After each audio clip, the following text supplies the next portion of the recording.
Bonjour, c'est Anne-Sandrine Di Girolamo au micro des Ondes de l'Imo, le podcast immobilier attentif et curieux. Robin Rivaton est l'invité de ce long format que je suis heureuse de vous proposer cette semaine. Robin Rivaton a été conseiller de dirigeants d'entreprise et de responsables politiques.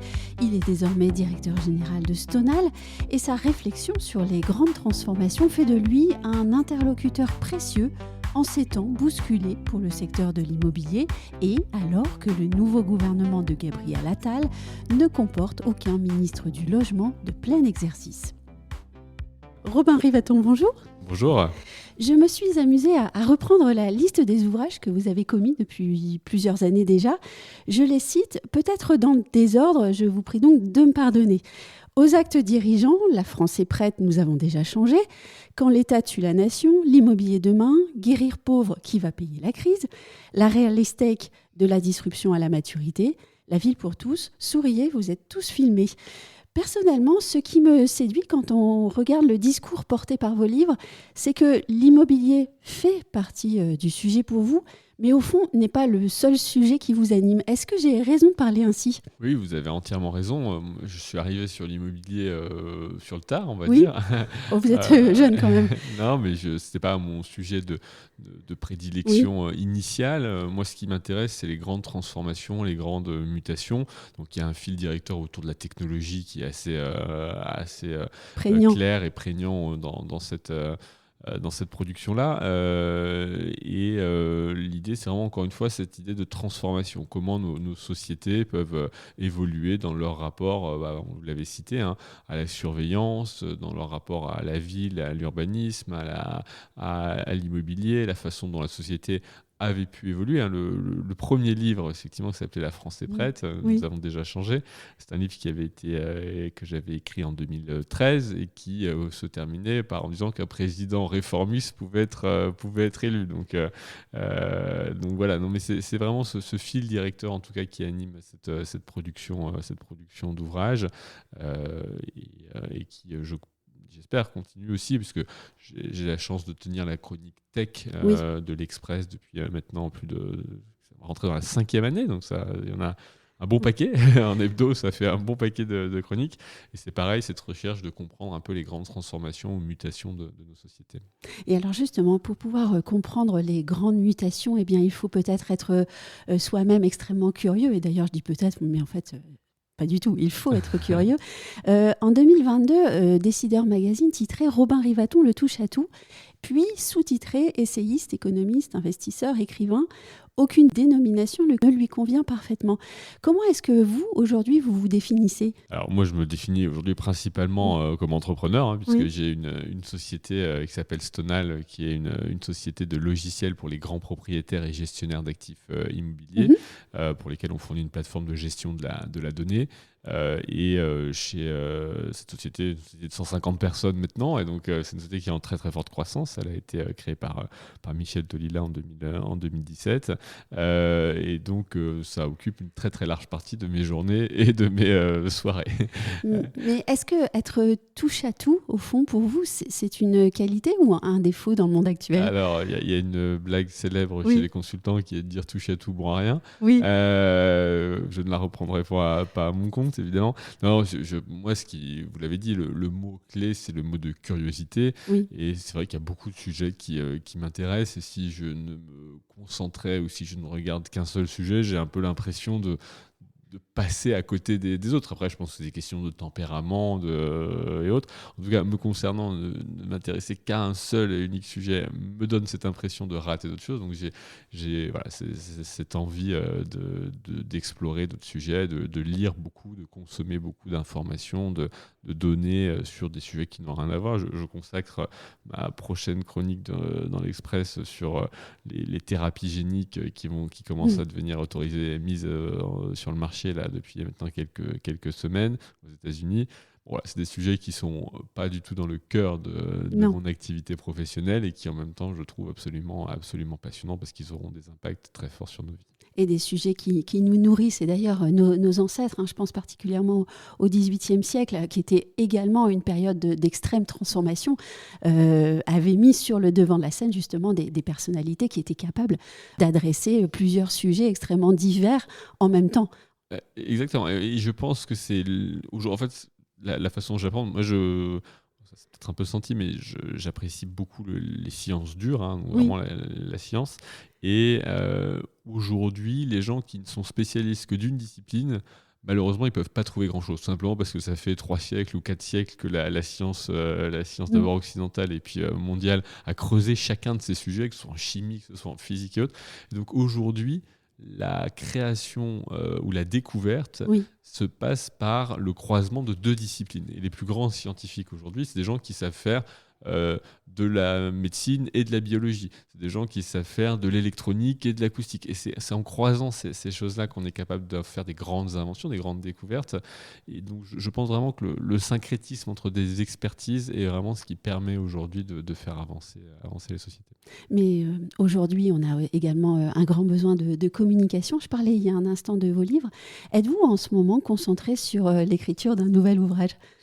Malheureusement non. Alors j'ai le bonheur d'avoir 2 petites filles de 3 ans et demi et de 6 mois, donc qui sont ça n'aide pas l'écriture. Ça n'aide pas beaucoup à l'écriture, mais au-delà de ça, je me pose même des questions sur le format du livre. C'est-à-dire que c'est un format qui est extrêmement long à produire. Il faut après chacun peut jauger, mais bon, grosso modo, moi, c'est un format qui me prend une année avec beaucoup de travail à produire. Pas une année à temps plein, mais une année avec en y consacrant quand même plusieurs heures par jour, on va dire. Vous voulez sans doute parler de beaucoup de soirées, en fait. Ou alors plutôt des matinées, parce que c'est dur, vrai. en fait, quand vous travaillez la journée, c'est très dur de revenir le soir. Vous avez le cerveau qui est un peu encombré. Et en fait, l'exercice, beaucoup de très grands auteurs, dans la catégorie dans laquelle je n'aurais pas la prétention de mettre, mais des gens qui écrivent tout le temps, ils écrivent le matin. Parce qu'en fait, le matin, votre cerveau est un peu défragmenté, donc c'est plus simple d'écrire. Mais donc voilà, plutôt des matinées. Mais le format en lui-même donc, est très long à produire. Et pourtant, il est de moins en moins consommé au global. Et moi-même, je me considère plutôt comme quelqu'un qui suit l'actualité, qui essaie de consommer beaucoup d'informations et autres. J'ai de moins en moins la capacité à me concentrer sur un livre plein et entier, privilégiant à cela des choses plus courtes, des articles scientifiques, des notes de recherche, de l'information. Et donc, je me dis que si j'en suis là, beaucoup de gens y sont aussi. Et donc, c'est peut-être le format qui est à revoir, à réinterroger. Les ventes aussi ont baissé très très fortement. Donc, quand vous faites le ratio entre le temps que ça vous a pris et les ventes qui ont été générées, après le livre est un objet promotionnel, donc ça vous permet d'en parler sur d'autres médias, sur d'autres formats. Mais donc voilà, moi je m'interroge sur la question du livre. J'ai la chance de produire cette chronique pour l'Express. J'ai la chance d'avoir une newsletter très lue aussi, et qui sont des formats quelque part plus pas plus intéressants, mais sur lesquels vous avez directement un retour de vos lecteurs. Le livre, vous allez produire un objet, il va partir dans un circuit de distribution, vous ne savez pas qui le lit, comment on le consomme. La newsletter, c'est un outil formidable, vous savez qui l'ouvre, à quelle heure, quand, comment. C'est terrible. C'est terrible. Parce que ça vous permet vraiment de ciseler le discours pour votre audience. Donc c'est très important d'avoir ce feedback, ce retour, et on ne l'a pas dans le livre. Donc c'est assez terrible. Alors, ceci dit, pour la newsletter en particulier, finalement, et vous l'avez dit, la part du secret est réduite à néant. On n'a pas un lecteur absolument passionné dans un coin du monde. Et peut-être qu'il y a quelque chose d'intéressant à ne pas connaître ce lecteur, en fait, parce qu'un jour, peut-être, on le découvre, mais autrement. Dans la newsletter, on a tellement de trackers, etc. On sait tout de nos lecteurs. Ça, c'est peut-être un peu dommage. C'est vrai, tout à fait. Après, le lecteur qui souhaite rester en anonyme, il met une adresse anonyme quelconque, et il restera dans l'anonymat. Donc, mais effectivement, la newsletter est un outil. Mais en cela, je trouve puissant quand même pour avoir testé beaucoup de contenus et de formes. C'est un outil qui a la capacité à connecter en direct ou pas en direct, mais en quasi simultané avec votre audience ou votre communauté, comme on appelle ça parfois un peu pompeusement aujourd'hui, et quelque chose quand même de puissant, parce que ça vous permet vraiment d'orienter les choses pour faire aussi pour voir comment elles sont ressenties par cette audience. Au-delà du format, quel est le sujet qui, selon vous, ou les sujets qui, selon vous, devraient être portés cette année, puisque nous sommes en début d'année? Alors ça, c'est une question large, parce que Oui, très porter à large. quel niveau? Au niveau de la France, au niveau mondial? Bon, si on reste au niveau français, je pense que le sujet du logement est un sujet prioritaire. On aura l'occasion, je pense, Mhm. d'y revenir, mais c'est un sujet qui, pour moi, est tout à fait central et devrait être porté cette année-là. Je pense que le sujet de l'éducation est un sujet, là aussi, sur lequel on a besoin d'avoir des réponses rapides et fortes. Je pense que le débat sur l'énergie n'est pas un débat encore clos. Oui. On l'a vu avec les annonces, pas plus tard qu'il y a quelques Oui. jours, d'augmentation du nombre de réacteurs nucléaires de nouvelle génération qui doivent être ajoutés au programme de développement. Voilà, et puis après, la question, qui est une question, je ne sais pas si c'est un sujet qui doit être porté, c'est un sujet qui doit être regardé plus que porté, parce que je me méfie de la régulation en cette matière, c'est le sujet des progrès technologiques autour de l'intelligence artificielle. Sujet qu'on manipule beaucoup chez Stonal et donc on suit avec beaucoup d'intérêt. Et on voit des progrès spectaculaires. Jusqu'où peuvent-ils nous mener? La question reste entière, hein. Mais c'est un sujet, en tout cas, dont les gouvernants, à mon avis, ne doivent pas intervenir dedans. Donc je suis assez critique sur la régulation européenne qui a été produite en la matière, mais doivent au moins s'intéresser à là où elle peut nous amener. Vous avez évoqué le logement il y a quelques secondes. On va parler immobilier puisque nous sommes sur les ondes de l'IMO. Si je vous dis immobilier, logement et construction, quels mots vous me proposez en miroir en ce début d'année 2024? Il y a deux façons. Soit on voit le verre à moitié vide et on va dire déprime. Soit on voit le verre à moitié plein et on se dit bout du tunnel. Alors, oui. puisque voilà, on voit bien que après une année 2023 qui a été une année difficile, même si difficile, mais résiliente quand même. J'invite toujours tout le monde à regarder, que ce soit le niveau des transactions, le niveau des prix, la demande qui reste malgré tout forte, même si beaucoup de gens ont tout d'un coup été exclus de l'accès au crédit. Donc malgré tout, une certaine résilience. Et de l'autre côté, on voit bien cette lueur d'espoir en se disant qu'on arrive au bout du tunnel avec cette possible baisse des taux, même si je pense qu'on avec une maîtrise possible de l'inflation également, donc les deux conjugués devraient même si je pense qu'on la fantasme un petit peu. Oui, comment? Je pense qu'on la fantasme un petit peu, c'est-à-dire qu'elle est devenue un peu la bouée de sauvetage de tout le monde, et personnellement j'ai du mal à croire aux anticipations, aux prévisions des marchés qui anticipent une baisse de taux dès le premier trimestre pour la BCE et la Fed, et jusqu'à 4 ou 5 baisses de taux sur l'année. C'est des choses qui me semblent aujourd'hui totalement inatteignables, en tout cas très risquées si elles devaient être mises en œuvre, puisque il faut d'abord être sûr que l'inflation soit stabilisée avant de se lancer dans une baisse des taux. Que pensez-vous de cette situation dans laquelle notre pays se trouve? Une crise du logement que nous avons vu venir de très très très très très loin et qui va encore s'amplifier de façon certaine. Oui, alors c'est assez terrible. Moi, j'avais commis une note dans le cadre de que je voulais mettre dans le cadre de la présidentielle 2022, donc il y a 2 ans, tout pile, qui s'appelait le logement bombe sociale à venir. Oui, qui a été fortement reprise. Voilà. Alors, comment dire, à mon corps défendant, j'aurais préféré qu'elle ne soit pas reprise, mais qui a été reprise et qui pointait un peu du doigt ces problèmes à la fois conjoncturels liés au taux. Bon, ça, à la rigueur, c'est les plus évidents, mais aussi les problèmes structurels qu'il y a derrière le secteur du logement. Et je pense que la situation est un peu... il y a un côté de... dommage presque. C'est-à-dire qu'on savait qu'il y avait des problèmes, des besoins, on les traite pas réellement.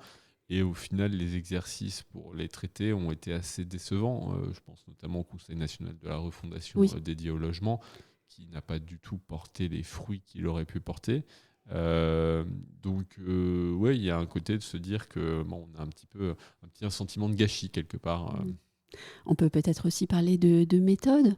Les fédérations de professionnels formulent régulièrement des propositions de réforme pour le logement qu'elles adressent au gouvernement en vue de sortir de la crise, qu'elle soit immobilière ou celle du logement. Et visiblement, ou en tout cas, on a l'impression que le gouvernement ne souhaite pas écouter ou ne peut pas se donner les moyens d'écouter. Quelle serait donc pour vous la méthode à choisir pour réinstaurer un dialogue productif entre le gouvernement et puis les professionnels de l'immobilier pris au sens large ?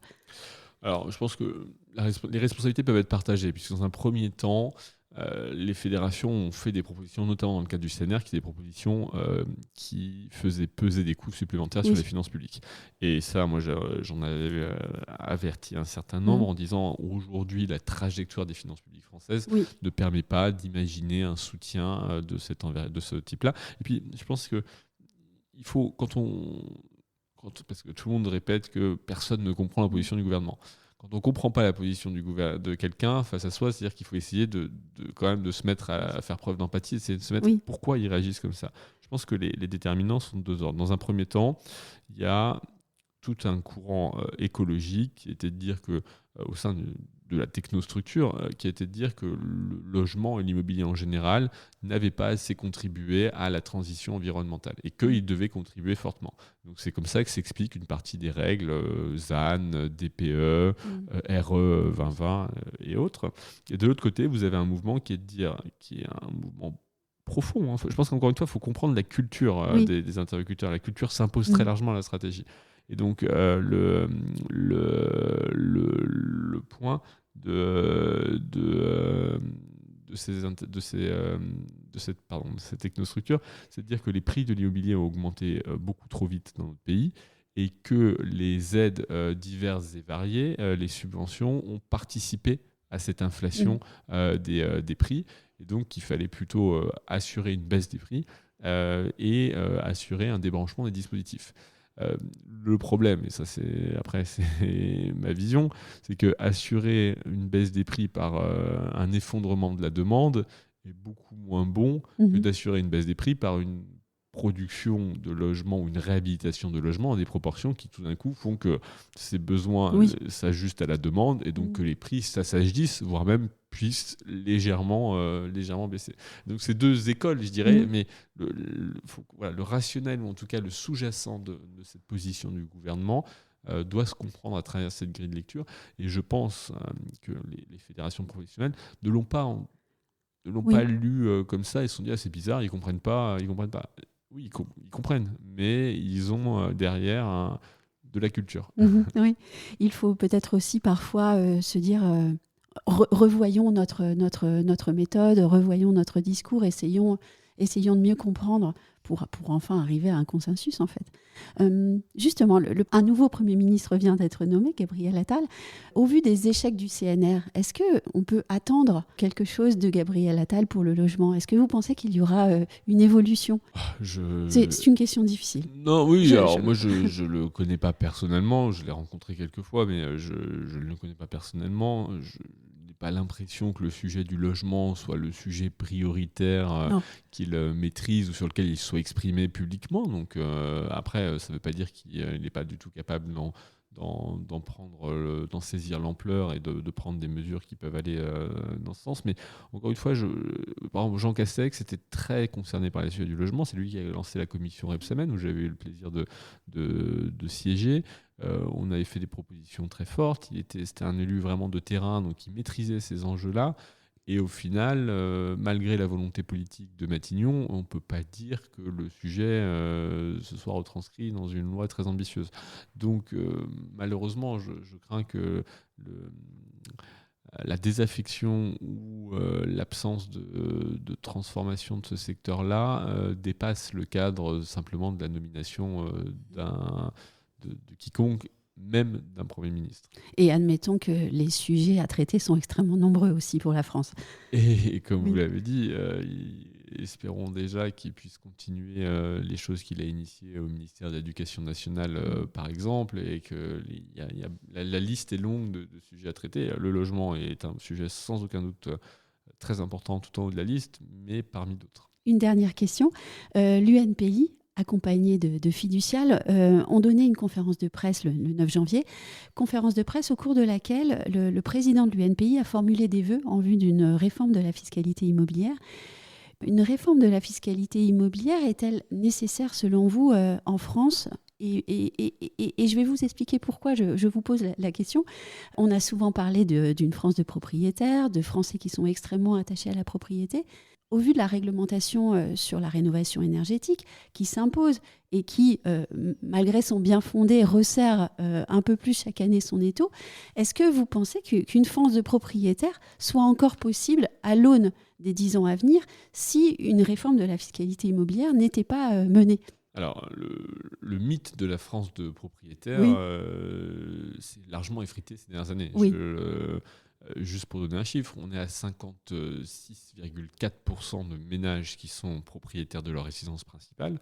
C'est exactement le même chiffre qu'en 2006. Oui. Donc, on est en 2024. Donc, on va avoir, en fin 2023, si on préfère, on va avoir connu 17 années avec, dans l'intervalle, les taux d'intérêt les plus bas de l'histoire économique moderne, puisqu'ils sont descendus à 1% pour les taux d'intérêt commerciaux.